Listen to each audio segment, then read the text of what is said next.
They didn't offer, they informed me. That's how this mess kicked off. I came home one Thursday afternoon, dusty boots, tired back, and there it was in my mailbox, thick cardstock, golden lettering, sealed envelope, like it was an invitation to some HOA royal wedding. I opened it, thinking maybe it was a newsletter or a parking reminder. Nope, it was a letter from the Whispering Pines Homeowners Association, letting me know, not asking, telling that it was time for me to sell my ranch. You know, the one that's been in my family for over 100 years. Now I've been insulted before. Life's long people are wild, but this was something else. They offered me $200,000 for 300 acres of rolling pastures, a creek with water rights, 2 barns, a working well, a historic ranch, house, and a lifetime of sweat soaked into that dirt. It wasn't just low, it was offensive. But what made it really funny, like actually laugh out loud funny, is what they didn't know: the entire Whispering Pines development, that cute little beige kingdom of lawn citations and overpriced porches. It sits on land I own. They didn't just mess with a rancher, they messed with their landlord. But let me back up a sec. My name's Luke Caldwell. I'm the 3rd generation to live on Oak Haven Ranch. I grew up riding bareback under the oak canopy out back. Spent my 20s in the city, working forensic accounting. Yeah, that's going to come in handy. Then came back when my dad got sick and the land needed tending. Whispering Pines showed up about 20 years ago, carved out of a slice of what used to be old Mr. Hemlock's pastures. Never bothered me. They kept to their cul-de-sac. I kept to my cattle. Then came Brenda Milligan. You ever meet someone who walks into a room like they're about to file a noise complaint? That's Brenda, HOA president, Escalade driver, ween of passive-aggressive warfare. She didn't just want my land, she wanted me off it. Said my cows were loud, the air smelled earthy, and my fence didn't match the visual harmony of the neighborhood. Whatever that means. The first time she came by, I was out back fixing irrigation lines. She pulled up pristine yoga gear, sunglasses bigger than her forehead, and waved like we were old friends. Mr. Caldwell, she said, sugary as over-frosted cake, we've sent a letter regarding our interest in acquiring your property. We believe it's a win-win. I wiped my hands on my jeans, looked her square in the face, and said, your win, ma'am, is not my win, and this ranch ain't for sale. She blinked, like the software behind her eyes needed to reboot. Then she forced a smile and said, well, we'll have to pursue other options then. And just like that, the game began. First, it was letters. County inspectors knocking on my door after anonymous complaints about livestock waste, which, by the way, is code for there are cows here. Then HOA letters citing me for visual blight because native wildflowers had bloomed along the shared fence line. Queen Anne's lace, black-eyed Susan's beautiful stuff. Apparently not HOA beige enough. Then came the surveyor. I caught him poking around just inside my fence line by the old oak, looking nervous. Ms. Milligan asked me to check for a possible boundary dispute, he muttered. There is no dispute, I said, calm as a pond in November. This is my land, and right now, you're trespassing. He apologized. I got his business card, wrote it down, added it to the folder labeled HOA Shenanigans. Yeah, I'd started a file. Now here's where it gets fun. One night I was going through my grandfather's old desk, looking for an old irrigation map, actually, and I found a leather-bound land agreements. Inside was a 99-year ground lease, signed by my grandfather in a company called Pioneer Valley Homes, Inc. The parcel description, it matched Whispering Pines Estates to the square foot. I just stared at it, heart thudding like a bass drum.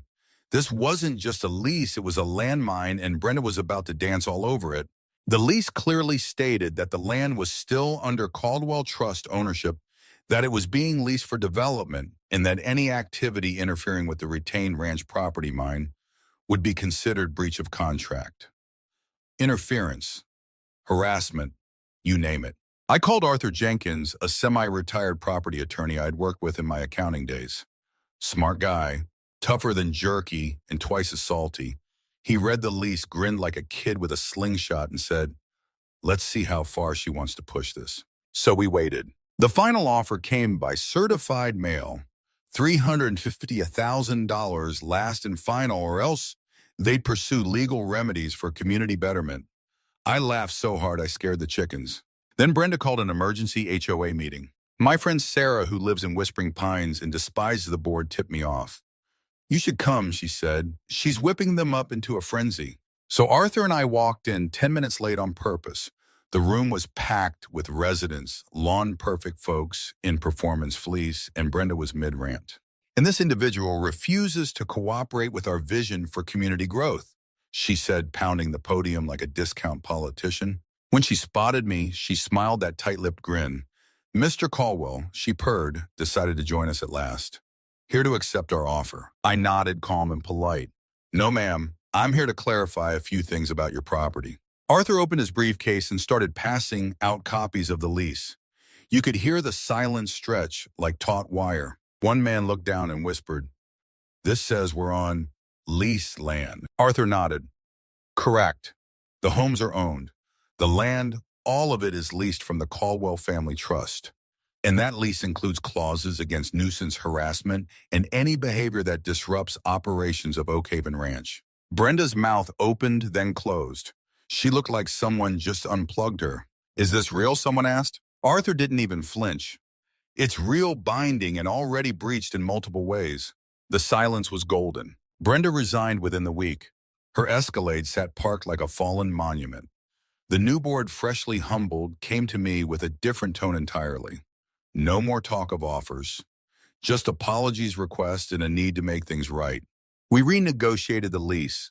They agreed to a new annual ground rent fair and substantial. They issued a public apology in the HOA newsletter, and they added a clause forbidding any future action that interferes with Oak Haven Ranch. Sarah joined the board. I was offered an advisory seat, didn't take it, but it's nice to know I'm welcome at the meetings now. And you know what? The air changed after that. People wave again. Kids ride bikes near the fence. Nobody complains about the smell of hay. And my Queen Anne's lace still blooming. Sometimes the loudest bullies stand on the weakest ground, and all it takes to bring them down is a dusty old lease and someone who knows how to read. Now I've got a question, Bertu.